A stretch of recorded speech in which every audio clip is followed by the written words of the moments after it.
Hello, ma'am. Hi, good afternoon. Good afternoon, ma'am. Wonderful to have you with us. We are all thrilled to talk to you. Thank you so much. Thank you Thank you very, very very much. much. My name is Aniruddha Padmanabh, and I'm the student facilitator and mentor. So, Let's Talk Shop is an initiative from Cresta School of Management. Okay, nice to meet you. Anil, you said, right? Anirudh. Anirudh.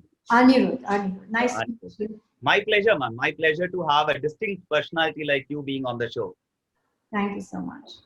Ma'am, just to give you a context of what we are trying to do.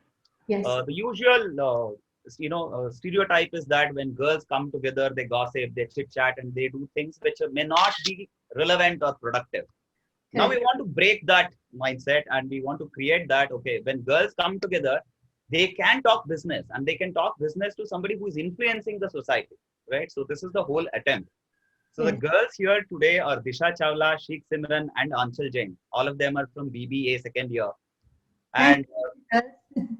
yeah, so they have completed one interview previously, and this is their second interview. And particularly, since you represent fashion, which is a heartthrob of the young girls who are sitting over here, so Right. they're more than excited. So we would request you to kindly, since the girls are also new into the format, kindly cooperate. If in case if there are mistakes, kindly guide us, and your feedback is very, very valuable to us, ma'am.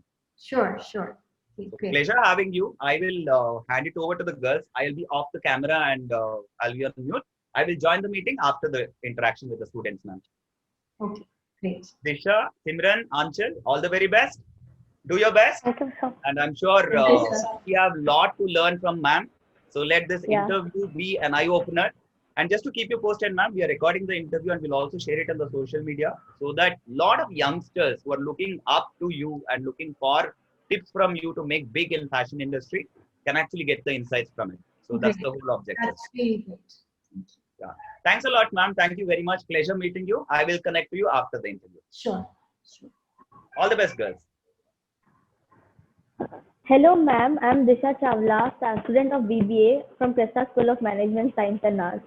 Hi, So, Disha. Let's Talk Shop is a student show hosted by female students of Cresta. The objective of this is to know about interesting personalities, the different journey of interesting personalities. I'm excited and honored to have the fashion inspiration of today's young generation, Shagusta Manna. Thank you. So, on the platform of Let's Talk Shop, joining me today in this episode of Let's Talk Shop, I have my two friends, Anchal Jain and Simran. So let's welcome our guest to the show, Shagusta Manna. Hello, ma'am. I hope you are doing well. So your day is as well as your day is going well. Thank you for being the part of Let's Talk Shop. My So pleasure. we are really thrilled to know about you. So Great. let's start. I'm very happy to be here, and I hope I can give some good insight to you guys and help you with whatever you want to know. So, shoot. Yeah, ma'am. So we'll start with the questions now. Okay. Yeah. Hello, ma'am. I Hi. am Anshul Jain, Yes, Ansha. student of BCA from Cresta School of Management. Okay. So, as we all know, it's been just 6 months that you have shifted back to India. How do you feel the difference between Dubai and India? My goodness, this is a fantastic question to start with.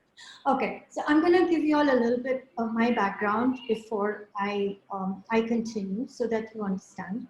So I was born and brought up in the UK, and my parents shifted to Dubai when I was very young. Okay, so I was 30 years in Dubai actually, and I actually saw that city grow from a desert into what it is today.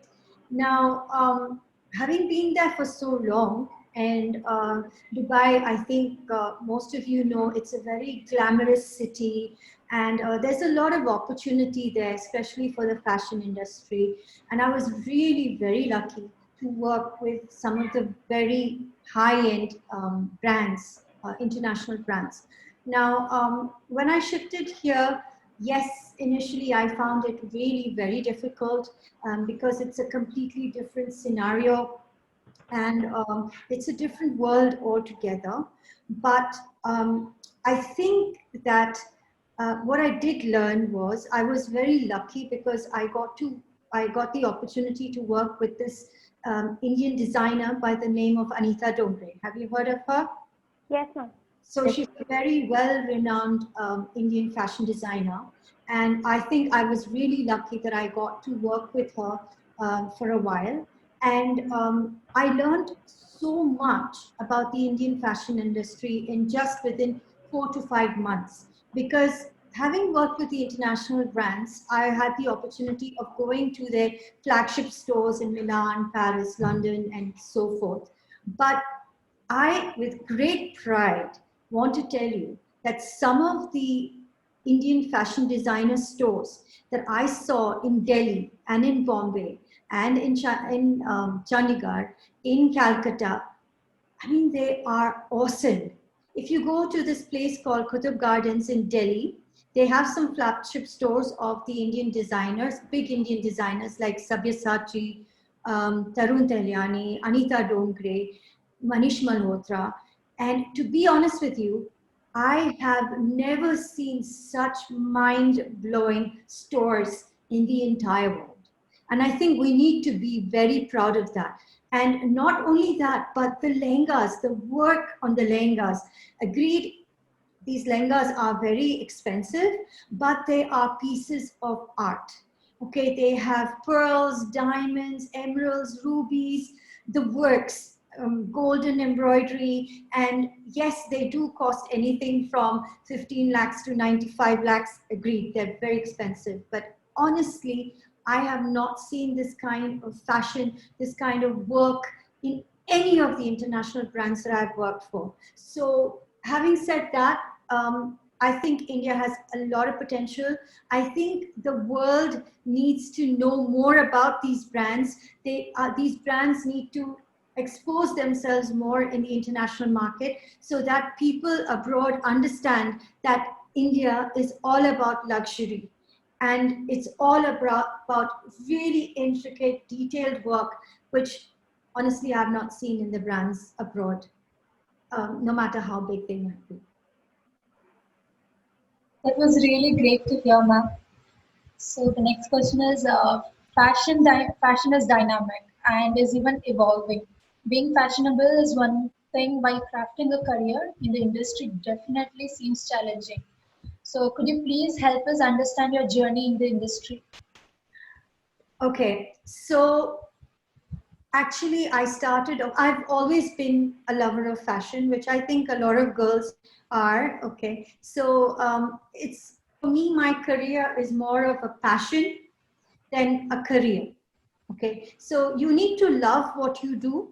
So that is important. So if you want to be in the fashion industry, if you want to learn about fashion, then you have to really love what you do. Otherwise, it's something that is forceful. You know, like you go for a 9 to 5 job and it's a monotonous job that you do every single day and you get bored of it. But in the fashion industry, the good part about it is every day is different, right? So I was influenced by fashion from my childhood. I would always, at that time, we were not so lucky. We did not have the internet like today, where at the click of the button, you could see so many fashion icons. You could visit so many different websites and see their collections, see their designs. It was a very different genre. But even then, I took the initiative to actually physically visit the stores, go through a lot of magazines, Vogue, Cosmopolitan, Elle, all these magazines, although they were quite expensive, I used to always invest in them. And I used to just love looking at all these different fashion designers and their work. So how I came in the industry, so I told you I went to Dubai when I was very young. And although I did commercial art as a degree, my first job was with a brand called Porsche Design. And Porsche Design, I think you've heard of the Porsche car. So Porsche Design had a lot of accessories, leather accessories and things like that. But working with this brand gave me the exposure to a lot of people from the fashion industry who used to come to buy from Portia Design. So I was very lucky to meet people who were from the fashion industry who later on invited me to come and work for them. So that is how I got my breaks. So from Portia Design, I worked with Christian Dior, which is a very big fashion house, fashion powerhouse, and also with Giorgio Armani. Now, when you work with these big fashion brands, they teach you a lot. And one of the main things that I learned from these people was grooming. All right. Now, so if you want to work in the fashion industry, it's very, very important that you walk the talk. Okay. So what I mean by walk the talk is if you don't look the part, no one is going to look up to you as a fashion icon. Okay. Now, say, for example, I'm going to give you a very small example, which I normally talk about in my training. So if you were to walk into a Sephora, or if you were to walk into a Nykaa store, and there is this lady behind the counter who has no makeup on, who has a lot of dark circles, who has a lot of pimples on her face, and basically she looks like she's just fallen out of bed, not bothered to comb her hair, nothing. But she's standing behind the fashion counter, and then she tells you, I'd love to advise you on your skin. I'd love to advise you on the makeup. All right? What would be your question to this lady? We would not like it. Yeah, because you would say that if this is such a miracle cream, if this is such fantastic makeup, why don't you wear it yourself? But Okay, so if you want to be a fashion consultant, if you want people to look up to you as a fashion icon, the first thing you have to do is make people want to look like you. You have to set an example, right? You have to look the part. And this is one thing that I see in the fashion industry here, which is really lacking. And we have great opportunity here. That people don't understand that it's very, very important to groom yourselves and to actually look the part. If you want to give people advice, they have to want to look like you. They have to look at you and say, yes, I want to look like you. I want to be like you. I want to dress like you. So grooming is definitely very, very important. Okay? that was one fabulous advice, ma'am, actually. As youngsters, fashion excites us. A lot of ambitions to explore career opportunities in fashion. How does one prepare to make a mark? Okay, so basically you have to start from the bottom, all right, and work yourself up to the top.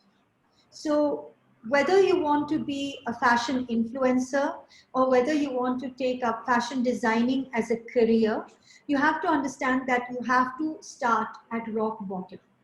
Okay, because if you want to later on be experienced, you have to have the experience. You cannot learn from other people's experience. You can in a way, but you have to go through all the experiences yourself to be an expert, to be a fashion expert, right? So I can say that today I'm not prepared for this interview. I didn't know what the questions were before, but because of all the fashion experience that I have in my previous during the previous years, and also because I am a fashion trainer, so I am equipped mentally to be able to answer any question that you could put forth to me, and I don't have to do any kind of previous preparation.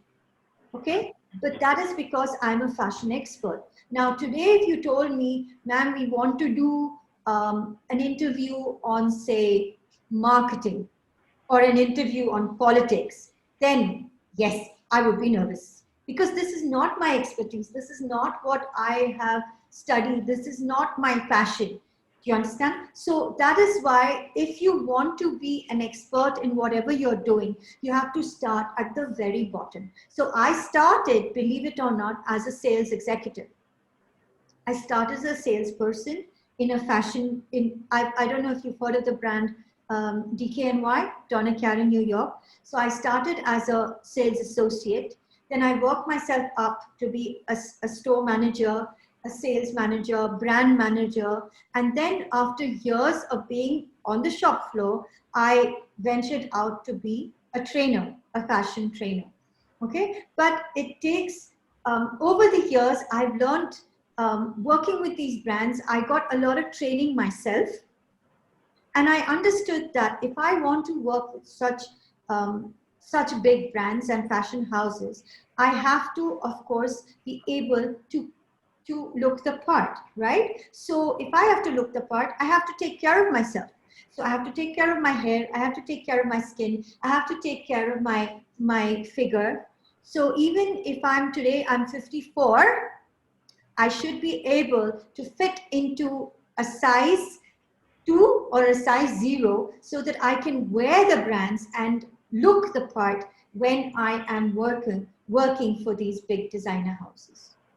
Right? So it takes a lot of dedication. And I told you, I said, if it is your passion, then it will automatically come to you. But you have to also have an open mind to accept what is being taught to you. So although I can say today, yes, I have a lot of experience, I don't know everything. We can never know everything. So one of your questions was, how did I feel the change between coming from Dubai to India?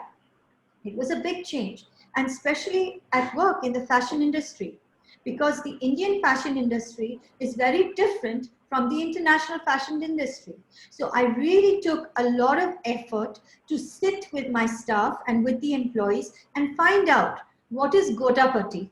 Okay, what are the different types of embroidery? What are the different styles of lehengas? Because till now I had only worked with suits and evening gowns and cocktail dresses and things like that. So it was a new experience learning about the different cholis and learning about the different cuts that you have, the different types of ways you can wear saris. So what I'm trying to say is that you have to be open to learning at any age and any time of your life, because the world is changing and things keep changing, and you have to be open to learn about technology, about various ways of selling your product, about knowing about your product. And that is why every single day you have to keep an open mind and say, okay, I do know, but I have to keep learning more. That was really great to hear, ma'am. Thank you. So the industry survives on creativity while it remains highly competitive. So how does one balance the pressure of creating new constantly? Okay, so this is a very, very good question. And I'm very happy you brought this up, because you're absolutely right. In this day and age of social media, there's a lot of pressure on everyone. Okay, a lot of pressure. Oh, that we have to, we have to have a lot of likes. We have to, whatever we put out there, it has to be liked and appreciated by people. And we kind of judge our success by other people's likes. Okay, now this is really wrong, really, really wrong. Okay, when you are creative, you have to understand that some people will love your creativity and some people will not. It will appeal to certain people, it won't appeal to some people, right? And people have different tastes and different likes. So whenever you are creating something, create something that you like, because that is your personal preference. That is your personal style. Okay? Don't create things to please other people. You get my point? Don't let whatever design you have, whatever style you have, be your own unique style. If people like it, well and good. If they don't like it, it's fine. All right? So whatever and however, whatever you like, right? Of course, you will look up to certain icons and look at their dress sense, look at their fashion sense, look at their makeup, and you love it, right? We all do. But definitely, you will not, it's not all the time that you like whatever they're doing, right? There are certain times. There are a lot of times that there are people out there who are struggling. Okay, and they are struggling to fit in because they're always trying to copy others and do what others are doing. If you realize that most of the time now, the people that are successful are the people that do something different. So you need to do something that stands out. There are days when you are going to look fabulous. There are days when you are going to not look your best, but make sure that the confidence is always oozing from inside, because that is a very, very important part of your personality. Other than being a designer, what career opportunities can a youngster look at in the fashion industry? Okay, so I was never a designer, right? I have not learned fashion designing.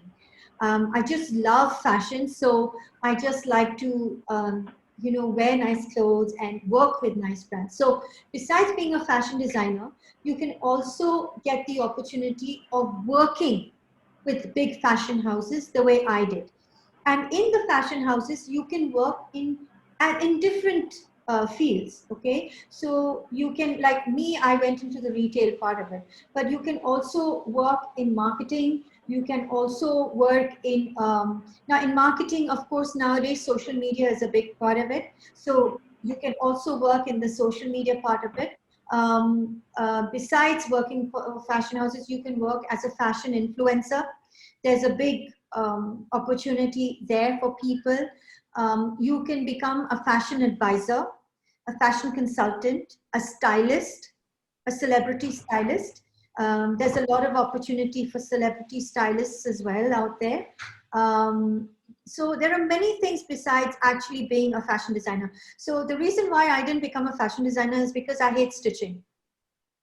Okay, stitching is not my forte at all. So this is the reason why I didn't take up fashion designing. But what I do like to do is coordinate and put outfits together. So in my retail career, a lot of the time I was like a celebrity stylist. So I did do a lot of styling for very important people, like a lot of sheikhs and all that in Dubai. I also had a great opportunity of doing a lot of work with Twinkle Khanna, because she used to be my customer in DKNY.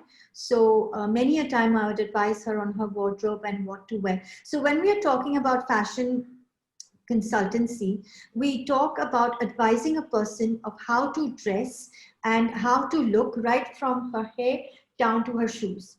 Okay, so you would advise on hair, makeup, fashion. Now, when we talk about styling with fashion, you have to know and learn about their body types, their body shapes. What looks nice on what shape?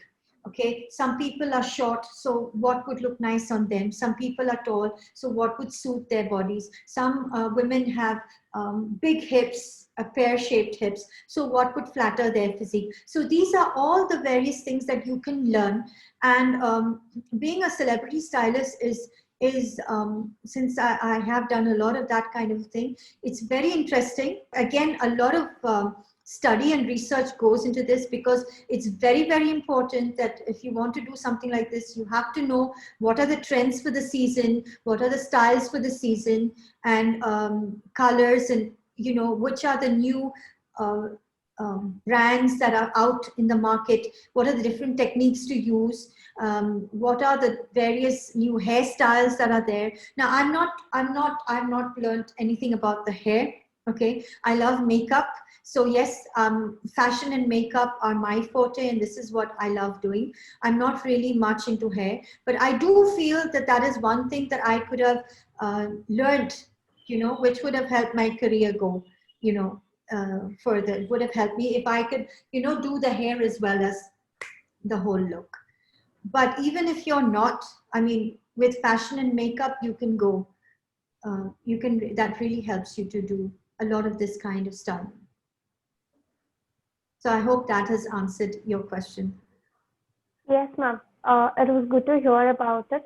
We all know that pandemic has unsettled a lot of things. Wearing a mask is now a sensible fashion statement. How do your fashion industry post pandemic? So to be very honest with you, I do know that a lot of people are designing now new masks and things like that. And this might become the new fad, as we say. But for me, a mask is a mask. Okay. I think the job of a mask is to protect us. Okay. More than being a fashion statement. So would I invest in buying a very expensive mask just for as a fashion statement? No. Okay. Because it doesn't really make any sense. I think that it has to have that purpose of literally protecting you from all the germs. So just having rhinestones in it or have Swarovski in it is not going to make it do a better thing. It's difficult, I know. Now wearing the mask, I have realized, okay, I think this might help you in a certain way. I don't know if you've experienced this, but I've realized that ever since we have to wear masks, all your makeup and your lipstick and everything comes onto the mask, right? When you reach your destination or wherever you're going, you remove your mask and it's full of your lipstick and things like that. So until they find a solution for this, I think for the time being, the only thing we can do till someone comes up with that is maybe just carry your lipstick in your purse with you, because it does come out and it does kind of, go all over your mask. So yeah, but would I invest in a very expensive one for a fashion statement? No. Ma'am, I'm a fashion blogger as well. So I have a few questions from you. How did you get inspired into this field? I think this is something that is inborn with me. Okay. I think if I could have been born, like, ever since I was maybe 2 years old, I wanted to look good. Okay. So if my mom gave me a dress I didn't like, I would be grumpy and it would spoil my mood. So I would like to have a say in my clothes ever since I was a child. Um, so I think it's something, of course, a lot of girls as they grow up, they get more and more inspired by looking at others and their fashion icons. And I think celebrities have a big part in influencing you in all this. I think now social media has made it even um, uh, more evident that, people like to dress well and look good and things like that. But I'd like to say that not for those that are not into it, okay, it's okay. It's okay. It's, I think that being a beautiful person from inside is as important as beauty from the outside. So I think it has to be from the inside and the outside.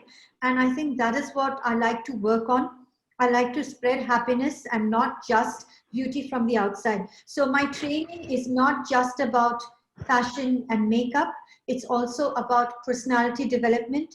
It's also about self-confidence. It's also about spreading positivity and, loving yourself as well as loving others.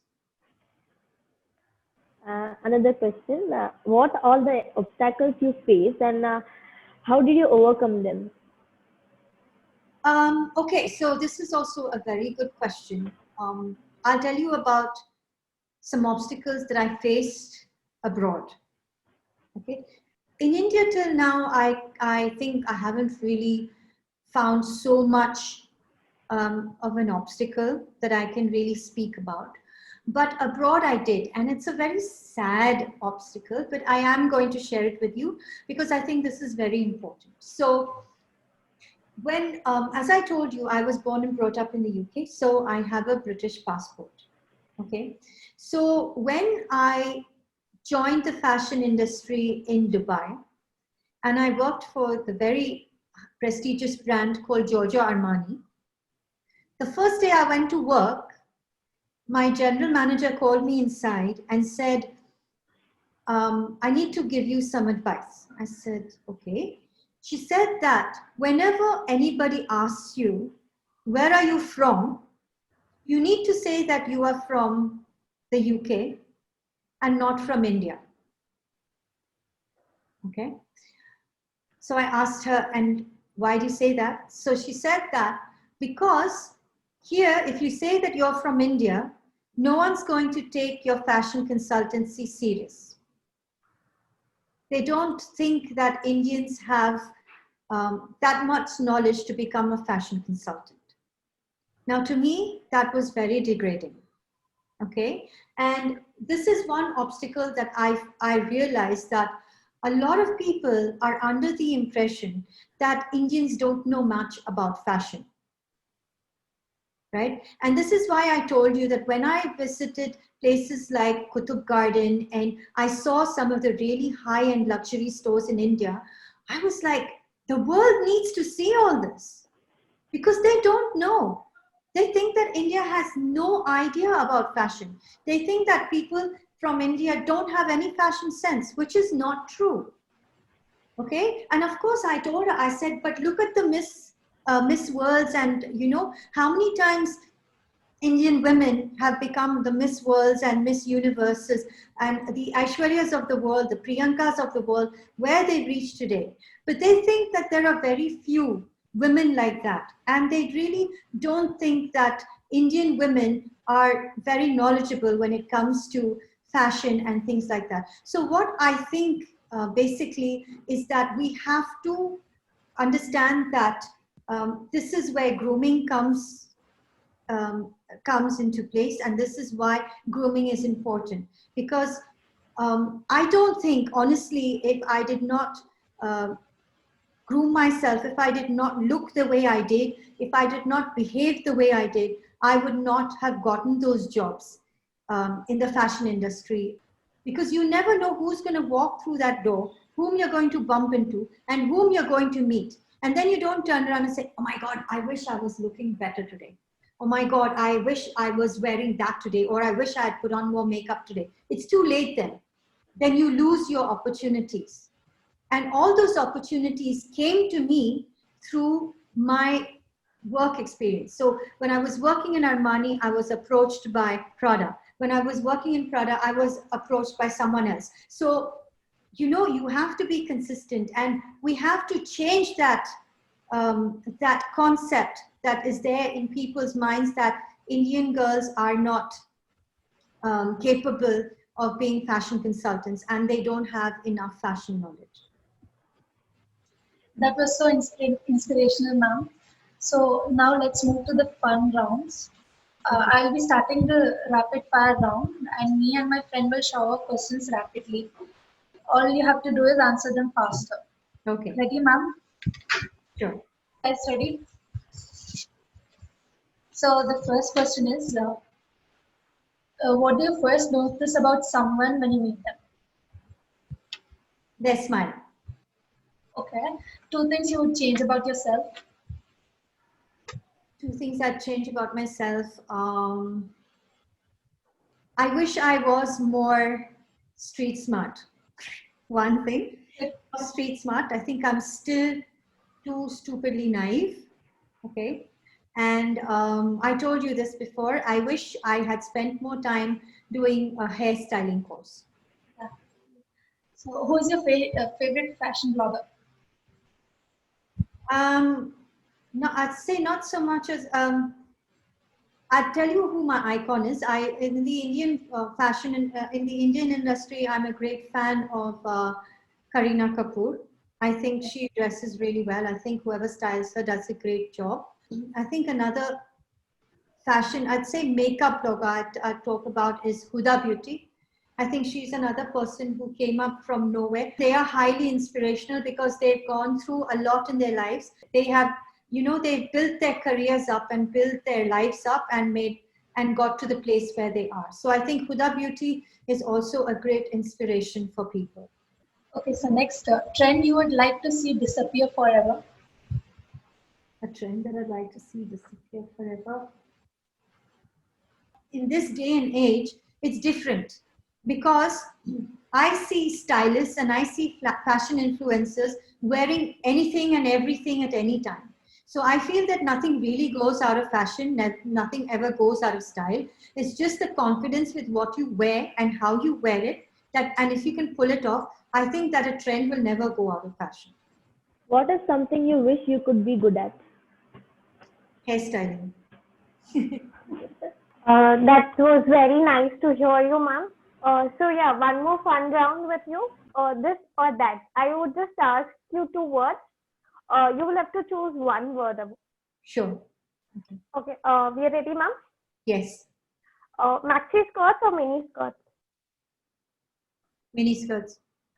Casual tees, work blouse. Sorry. Casual tees or work blouse? Depends on the time, no? Work blouse. Beanie, felt hat. Beanies. Scarf or necklace? Scarves. Ripped jeans or tailored pants? Ripped jeans. Dresses or jumpsuit? Dresses. Flats or heels? That's a difficult one. Okay, heels. Denim jacket or wool coat? Denim jackets. Tote bag or a clutch? Towel bag. Okay, that was all the questions I had for you. It was great to know all the choices about you. Thank you. It was a really lovely experience, I think, talking to you girls. And I hope you enjoyed the experiences that I shared with you. It was a great pleasure for us. Thank yeah. you. We thank you on behalf of our institution CEO, Mr. Sambhav Shah, the eminent faculty member, and the entire team of Cresta family. See you in the next episode of Let's Talk Shop with another interesting personality. Until then, stay safe, take care, and never stop talking shop.